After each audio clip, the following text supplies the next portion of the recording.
मेरा नाम सविता है। मैं 4 बेटियों की माँ थी। 4 बेटियों की माँ होना कोई मामूली बात नहीं होती। सबसे ज्यादा मुश्किल तो तब बढ़ती है जब पति ही बेटियों से नफरत करता है। पहली बेटी पैदा हुई तो ससुराल वालों ने झूठे मुंह ही मुबारकबाद दे दी थी, मगर जब दोबारा मुझे बेटी पैदा हुई तो उनकी नफरत मेरे लिए बढ़ने लगी। उन्होंने मेरा जीना मुश्किल कर दिया था। शायद वह जिस गांव में रहती थी वहाँ औरत को सम्मान नहीं दिया जाता था। सम्मान तभी दिया जाता था जब वह बेटा पैदा करती थी, और मैंने तो बेटियां पैदा कर दी थी, वह भी 5। जब मेरे यहाँ तीसरी बेटी पैदा हुई तो मेरे पति ने उस बेटी को देखना भी गवारा ना किया और सास मुझे अस्पताल में अकेला छोड़कर वापस आ गई। तब मेरा ध्यान मेरे माँ बाप ने रखा था। जब मेरी तबीयत ठीक हुई तो मैं अपने ससुराल वापस गई, लेकिन मेरे ससुराल वालों ने मेरा बिल्कुल भी कोई स्वागत नहीं किया। किसी ने मेरी तीसरी बेटी को बिल्कुल देखा नहीं और ना ही हालचाल पूछा।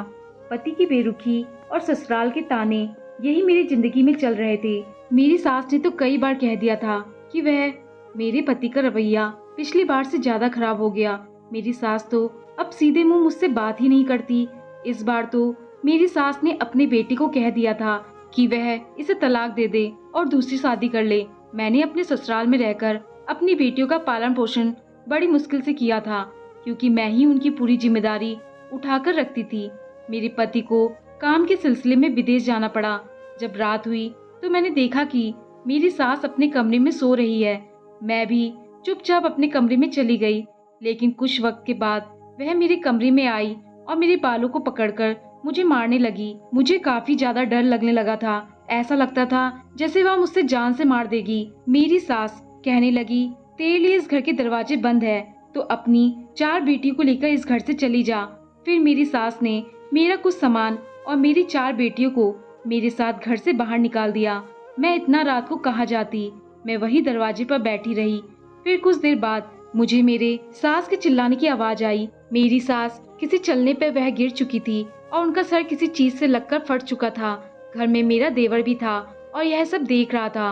वह भी कुछ भी नहीं बोला। वह मेरी सास को उठाकर फटाफट अस्पताल लेकर गया, लेकिन अस्पताल जाने पर पता चला कि मेरी सास की मौत हो चुकी है। भले ही मेरी सास ने मेरी बेटियों के साथ अच्छा नहीं किया था, मगर उस वक्त जाने के गम में शौक हो चुकी थी। जब यह बात मेरे पति को पता चली तो वह तुरंत फ्लाइट पकड़कर घर वापस आ गए और मुझे बहुत बुरा भला बोलने लगे। मेरा देवर घर पर था, इस वजह से मेरे देवर ने सारी बात अपने भाई को बता दी, जिसकी वजह से मेरे पति मुझ पर इतना गुस्सा नहीं हुए। लेकिन जब उन्होंने मेरी 4 बेटी को देखा तो उनके सर पर आसमान टूट पड़ा। उनका गुस्सा तो और ज्यादा बढ़ने लगा, लेकिन अपनी माँ के गम की वजह से वह चुप थे। कुछ दिनों के बाद मैं अपने पति में बदलाव देखने लगी। मैंने नोट किया कि वह अब दूसरी औरतों में ज्यादा दिलचस्पी लेने लगे हैं। मेरे सर पर एक और खतरा गिर चुका था, कहीं वह बेटे की चाह में कहीं दूसरी शादी ना कर ले। फिर एक दिन ऐसा भी आया जब मेरा सोचना सही साबित हो गया। मेरे पति मेरे पास आए और संजीदा शब्दों से बोले, मम्मी के गुजरे हुए 3 महीने हो चुके हैं और अब मुझे वापस विदेश चले जाना चाहिए, और विदेश जाने से पहले दूसरी शादी करना चाहता हूँ, क्योंकि तुम तो बेटियां पैदा करने की मशीन बनी बैठी हो। यही ख्वाहिश मेरी माँ भी दिल में समाई दुनिया से चली गई। पति के यह शब्द ने मेरा खून खौला दिया था।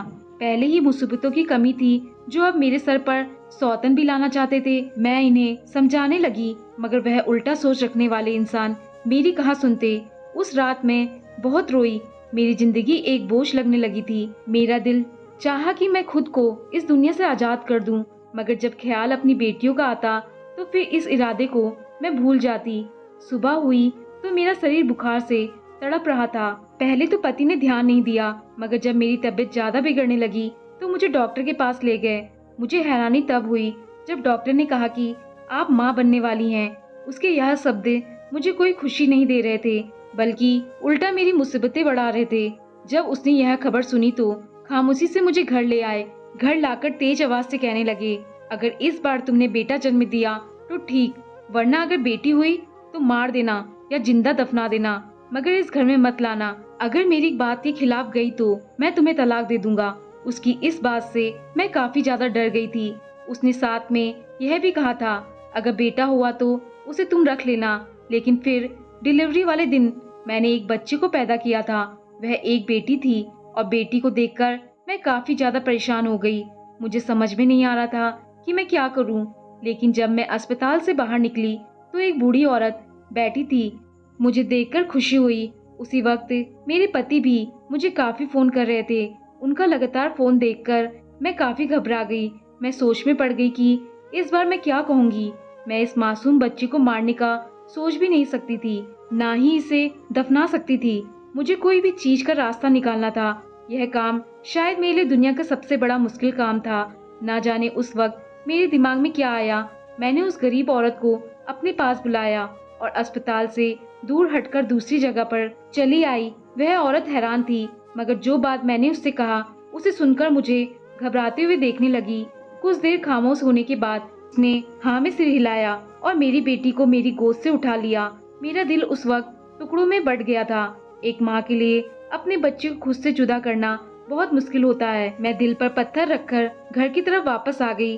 घर पहुंचते ही मेरे पति का फिर से फोन आया। शायद वह मेरे जवाब का इंतजार कर रहे थे। मैंने डरते हुए बताया कि मैंने एक बेटी को जन्म दिया था और कुछ देर बाद उन्होंने गुस्से में फोन काट दिया। वक्त गुजरता गया और मेरे पति को गए हुए 4 साल बीत गए। इस दौरान एक बार भी वह मुझसे बात नहीं की और ना ही मेरी बेटियों का हाल चाल लिए। बस हर महीने पैसे भिजवा दिया करते, जिससे मेरा और मेरी बच्चियों का गुजारा हो जाया करता। फिर मैंने सोचा कि मेरे पति तो वापस आए नहीं, तो मैं अपनी बेटी को वापस ले लेती हूँ। जब मैं उस औरत को ढूंढने के लिए निकली तो वह औरत मुझे कहीं पर भी नहीं मिली। मेरी 4 बेटियां मेरे पास मौजूद थी, लेकिन मेरी 5वीं बेटी मेरे पास नहीं थी। यही बात का मुझे काफी अफसोस रहता, जिसे मैंने 4 साल पहले एक गरीब औरत को दे दिया था। अब तो लोग तरह तरह की बातें करने लगे। कुछ का कहना था कि शायद मेरे पति ने दूसरी शादी कर ली और कुछ का कहना था कि शायद मुझे तलाक दे दिया है। इन लोगों की बातें सुनकर मैं तो और भी ज्यादा परेशान हो जाती। मैं जब भी अपने पति को कॉल करती तो मेरा फोन नहीं उठाते। अब तो उन्होंने पैसे भी भेजना बंद कर दिया था।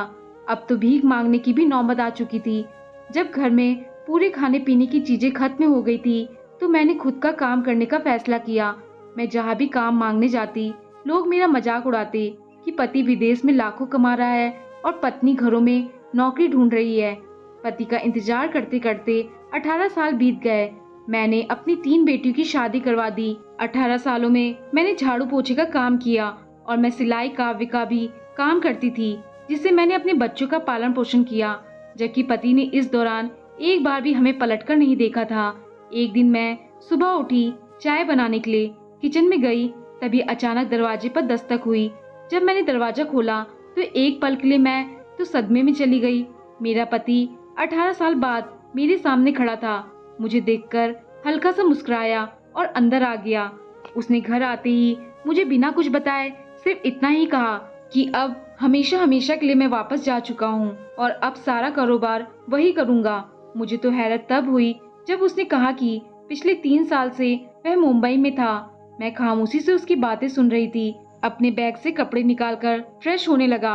18 सालों में मुझे अपने पति का बिना जीने की आदत हो चुकी थी, लेकिन तकलीफ तो तब हुई जब उसने आकर भी मुझे एक बार कॉल नहीं किया और ना मुझसे मिलने की कोशिश की। फिर शाम को जब मेरा पति घर से बाहर निकलने वाला तो उसने मुझे जाते वक्त एक ऐसी बात कही जिसे सुनकर मैं तो दंग रह गई। वह कहने लगा कि मुंबई में उसे एक लड़की बहुत पसंद आ चुकी है और उसका नाम रवीना है और अगले सोमवार को उसके साथ वह शादी करेगा। मुझे बताकर दोबारा घर से जा चुका था। मैं उसे जाती देखती रह गई। क्या कोई इस हद तक भी लापरवाह हो सकता है?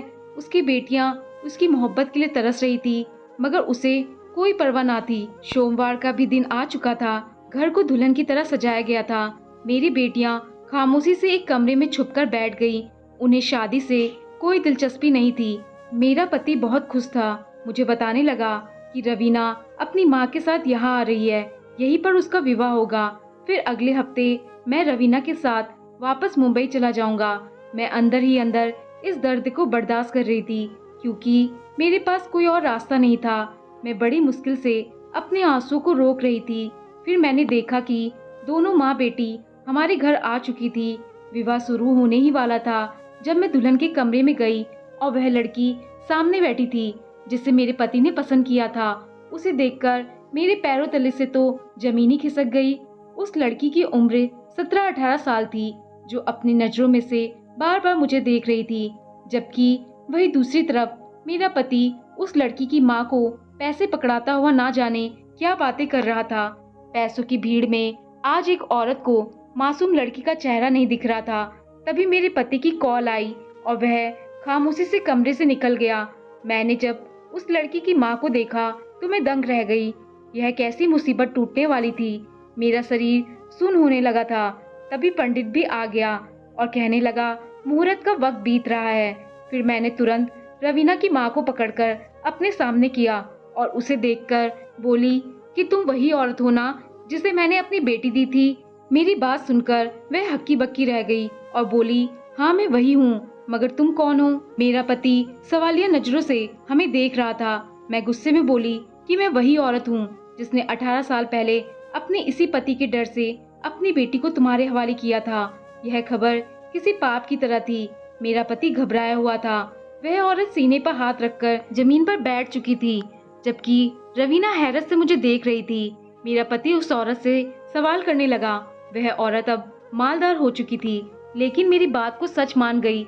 रवीना मेरी और मेरे पति रमेश की बेटी थी। अगर एक पल की भी देरी हो जाती तो यह घोर पाप हम लोगों से हो जाता। यह सब सुनकर मेरे पति ने बाल पकड़कर मुझे जमीन पर गिरा दिया और घर से बाहर निकाल दिया। उसको अपनी बेटियों से नफरत थी, मगर जो पाप वह करने जा रहा था वह बहुत बड़ा था। रवीना जमीन पर बैठकर रो रही थी। मैं बेबसी से उसे रोता देखकर उसे सीने से लगाकर रोने लगी। रमेश को घर से गए हुए काफी देर हो चुकी थी। 2 दिन गुजर चुके थे और फिर दरवाजे पर एक एम्बुलेंस आई जिसमें रमेश को उठाकर घर लाया गया। उसका एक भारी एक्सीडेंट हो चुका था, जिसकी वजह से उसकी एक टांग कट चुकी थी। अब वह अच्छे से चल भी नहीं सकता था। जैसा भी था, मेरा पति था और मेरी बच्चियों का बाप था। बेटियां बाप को तकलीफ में देख नहीं सकती थी। जब मेरी बेटियां रमेश की सेवा करती तो वह नजर झुकाकर रोने लगता। रवीना से तो उसने कभी नजर ही नहीं मिलाया और ना ही मेरी पहली बेटी के सामने जाती। कुछ दिनों के बाद मेरे पति को अपनी गलतियों का एहसास होने लगा और उसने मुझसे और मेरी बेटियों से भी माफी मांगी और उसने अपनी सारी धन दौलत मेरी बेटियों के नाम कर दी। यह सब देखकर मैंने अपने भगवान का शुक्रिया किया। दोस्तों, आपको कहानी पसंद आई हो तो लाइक, शेयर और कमेंट जरूर करें और चैनल पर नए आए हैं तो चैनल को सब्सक्राइब करना ना भूलें। धन्यवाद।